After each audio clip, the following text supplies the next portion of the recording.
DJ Boy on the beat. Dole zan gaida kai Jamilu namu injiniya dan baiwa. Jamilu injiniya gwarzo ne jarumi shugaba.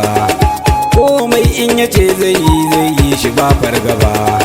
Kaga ko ya kamata a ce na ce da shi jagaba. Kai ne na gani Jamilu dole in gaida kai dan baiwa. Ta sani dole na wake injiniya domin ku komai zai yi shi kan gaskiya. Juriya ce da jajircewa ka rike gaskiya, wallahi san baya kai Jamilu namu injiniya dan baiwa. In kana so a yi maka gini ba batun gajiya, zai yi magininka ya tashi kamar a can Saudiya. Kuma na ji an ce dukan yaransa ba su yin gajiya. Na taho gunka ne Jamilu nawa injiniya dan baiwa.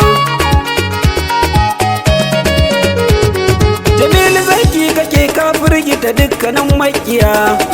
Na taho gaida kai ina kwana ina gajiya.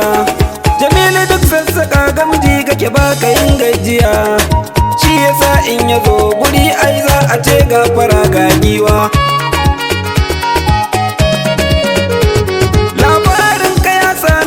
Tun ma ban san ka ba, an ce min kana da amana gaskiya jagaba.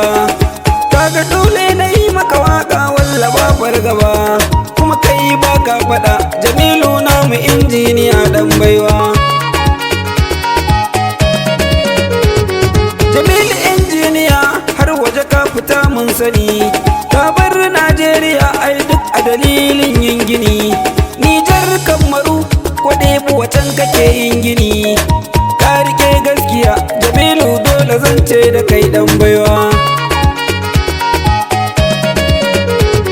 Jamilu injiniya yaran ka ba su kuka da kai, yan amana suke kuma sun ce dole ne sai da kai. Biyayya suke yi ma in sun zo su kwantar da kai, shi yasa ma na ce ai dole na sanya ma da su yan baiwa.